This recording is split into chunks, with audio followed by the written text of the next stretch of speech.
Hello, and welcome back to musictrainer.com. This is Rufus Philpott.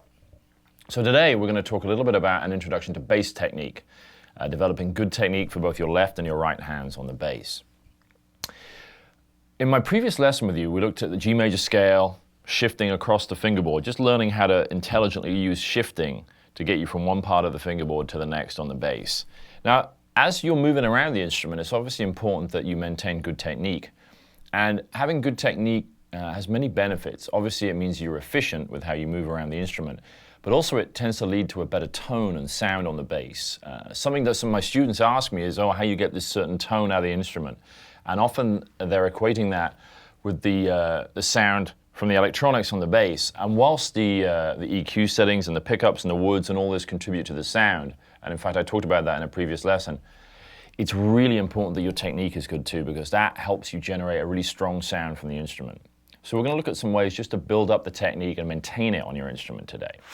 So the first thing we're going to look at is the left hand. Now, for those of you at home sitting and you're playing a right-handed instrument like me, obviously your left hand is the one that's on the fingerboard. I'm actually left-handed, but for me, I always found it seemed natural for me to play this way round.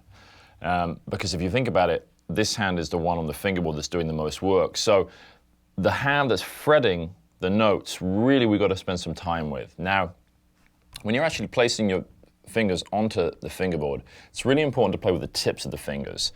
And the fingers should ideally be right behind the fret like this.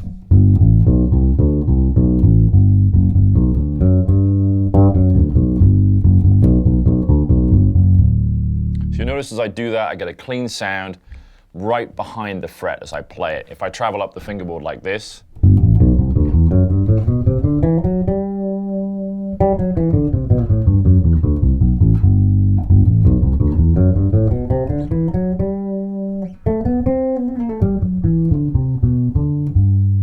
you see, I get a clean sound. I'm really making sure that as I move across the neck, you can't really hear any slides or noise as I move between different positions. Now, one of the ways to actually develop strength and facility in the hand is like this, is practicing arpeggios.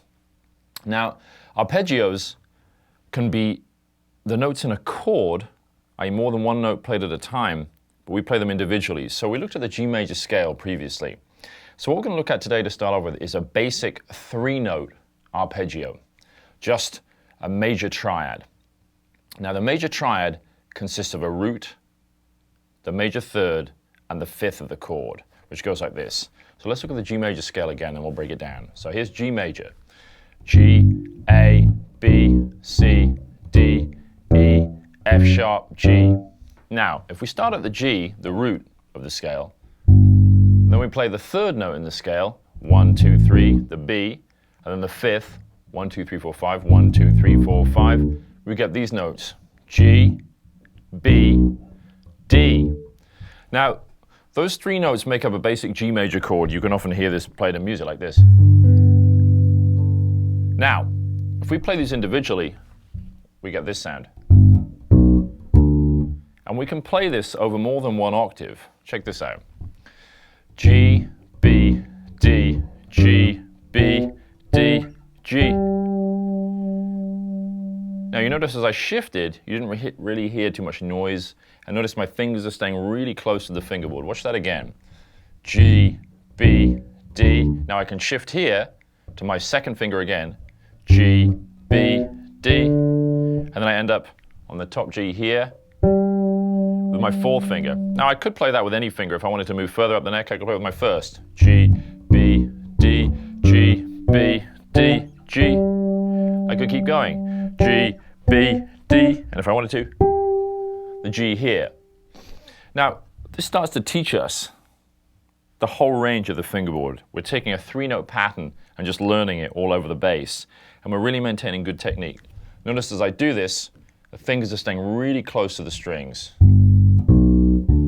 See my fourth finger, the pinky, is not flying away from the neck. This is really important because often when students come to me, they're trying to play scales or arpeggios or ideas, and the fingers are moving really far away from the fingerboard. So look at this.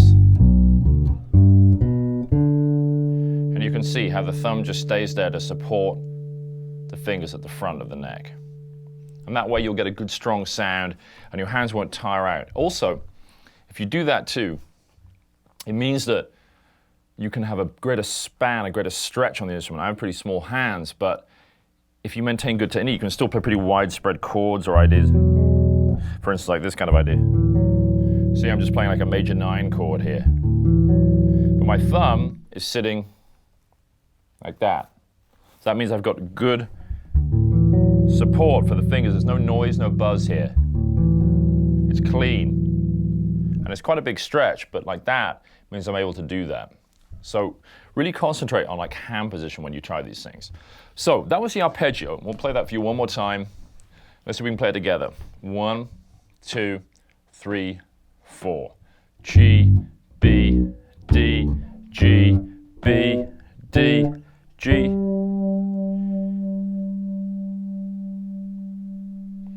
Now, as we play that, there's quite a lot of other things to think about too. The right hand.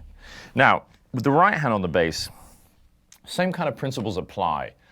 It's economy of movement, keeping your fingers close to the strings.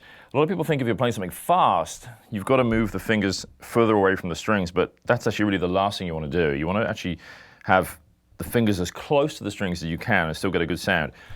If you notice, you can get a great sound out of the bass with this finger already sitting on the string. Check this out.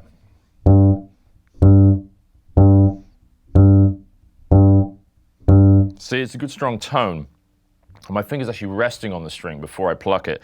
I'm not taking a run up to the string by having my finger an inch or two away from the string and plucking into it. I'm actually doing this. And if I was to play a continuous line,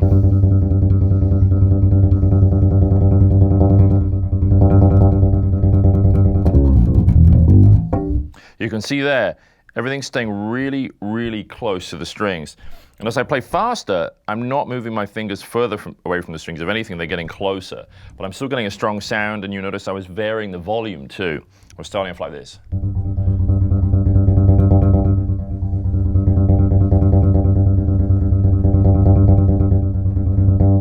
So you can see it's really important to be efficient with this. So let's apply this to that simple 3-note arpeggio, the G major arpeggio.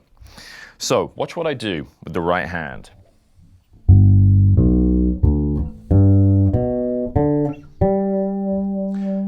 Now, there's a couple of things going on here. You probably noticed that another thing I do is have a floating thumb idea here, where my thumb skips over the strings, and if I'm moving a lot, it kind of glides and just kind of lightly rests against the string. But if I'm playing something static, i.e. repeating a note or a line, the thumb will actually come into rest slightly more onto the string, and I'll put about 1/4 inch of the thumb to rest on the string. You can actually see this kind of little calloused area on the tip of my thumb here. And that's where that rests into the string. But again, it's important that we stress that it's resting on the string. It's not pushing into it. You're not anchoring your thumb. There's not any force involved with that. If you start doing that, you get way too much pressure on your wrist, on your tendons. So let's say I was playing just a little repeating line, something like this.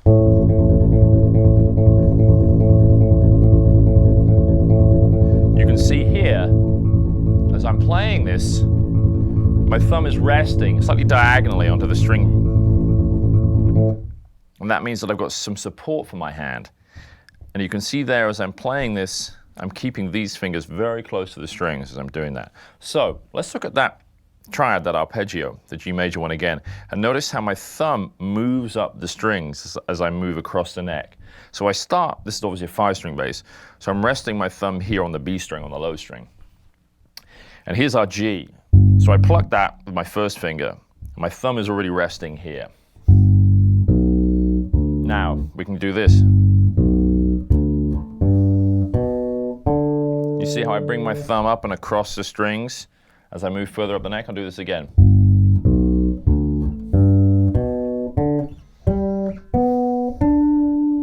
Now, if I stop this high note, which is actually a D here, notice there's no ringing from the other strings because they're all damped by this. This is a really good idea. See, nothing ring.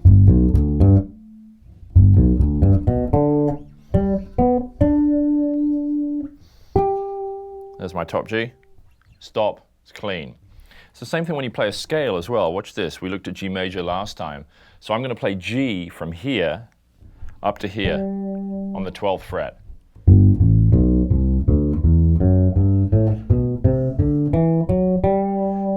move back down.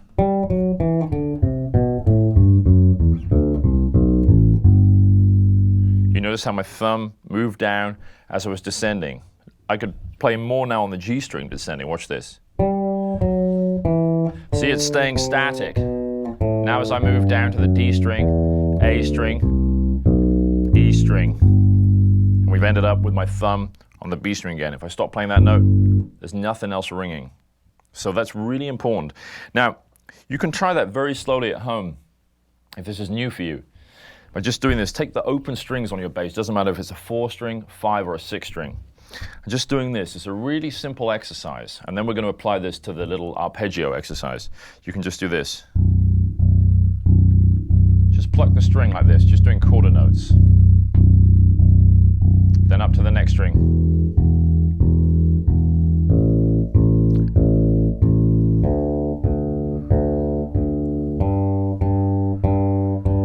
The sound doesn't even need to do anything, and you've still got the strings being muted as you move up the neck. I'll do that again for you. So we'll play 4 notes on each string, just open strings.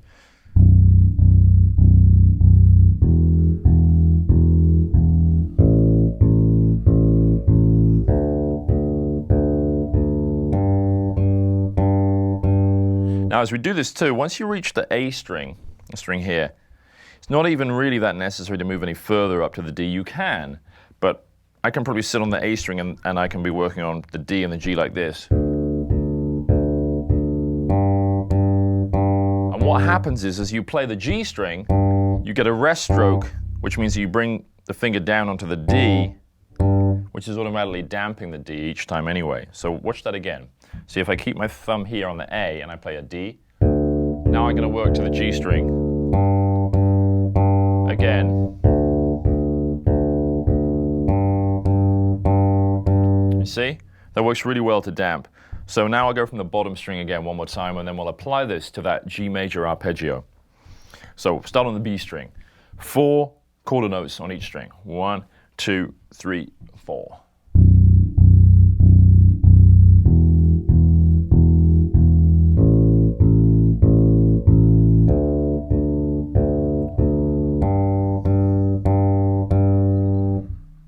So you can see that's a really effective way to practice. And notice that time I was leading like here with the second finger. I'm starting each string with the second finger.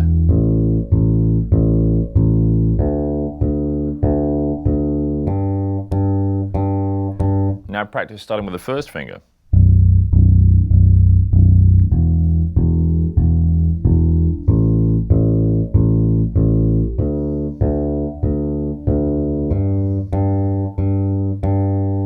Great practice just to alternate which finger you lead with. So let's look at that again with the G major arpeggio, and just pay attention to the right hand and how that's shifting across the strings. G, B, D, G, B, D, G, and again. G, B, D, G, B, D, G. Now if I stop this note, nothing's ringing, you see? Notice also as I do this, I'm saying the names of the notes. This is another thing I used to practice a lot when I was starting the bass, was everything I played in a practice situation like this, I'd say what I was playing. And notice that this is really important. I've talked about this before. When you're playing stuff on the bass like this, say the notes as you play them. Don't play the note and then say the note afterwards. Do them simultaneously. We get G, B, D. So as I play this, I really am aware of what's under my hand on the fingerboard. It's a great way to learn the bass, and you can expand that greatly. Let me give you some ideas for that. We're just using this G major triad, just the notes G, B, and D. G, B, D. And remember, those were the first, the third, and the fifth notes of the major scale. So this is one way to play that. G, B, D, and then G, B, D, and then we can even go G, B, D up here. Let's say I want to find those notes somewhere else on the neck. Use our ears. We've got G, here's a B. There's another B here, and then there's a D. So G, B, D, G, B, D. And you notice when I play this here on the neck, and what I'm doing now is I'm playing the G on the 3rd fret of the E string, then the B on the 7th fret of the E string, and then the D on the 10th fret of the E string. So it's all three notes are now on one string. Now we don't have to move our right hand at all because obviously it's staying static on one string. I'll play that for you again. G, B, D. But notice these things. As I do that, I'm shifting really smoothly. And as I shift, I keep my hands very close to the strings, actually gliding up the string itself. And my fingers stay really close to the notes I want to play. G, B, D, G, B, D. And in reverse, D, B, G. Then the old fingering that I showed you. G, B, D, G, B, D. Now let's do the new one. G, B, D, G, B, D, G, B, D. And now backwards. Starting on the D. Again, 10th fret of the E string. D, B, G, D, B, G. So that way, you're really starting to learn this three-note arpeggio everywhere, all over the neck. And in some of the later lessons, we'll look at all the different ways to finger these arpeggios. But this starts you off with some ideas on just how to play the basic three-note triad or arpeggio and work on developing your technique at the same time, which is really good because we're learning the neck and the notes and working on technique simultaneously. And personally, I always think that's a good idea to get more value out of your practice time, to be doing two things at once, thinking of technique and learning the instrument. So to recap those basic things, we've got the G major triad, G, B, D, then we shift, G, B, D, to our second finger again, to the 5th fret here on the D string. We find our G again, G, B, D, and then the octave here on the 12th fret, the G. So G, B, D, G, B, D, G. And again, notice smooth shifting. My fingers aren't flying off the neck as I move. They're always staying ready to play.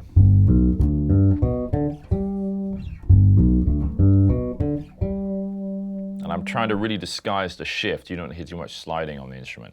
And with the right hand, as I play that, let's just look at that again and how that moves across the strings following this. G, B, D, G, B, D, G. And I'll slow that down. G, B, D, G, B, D, G.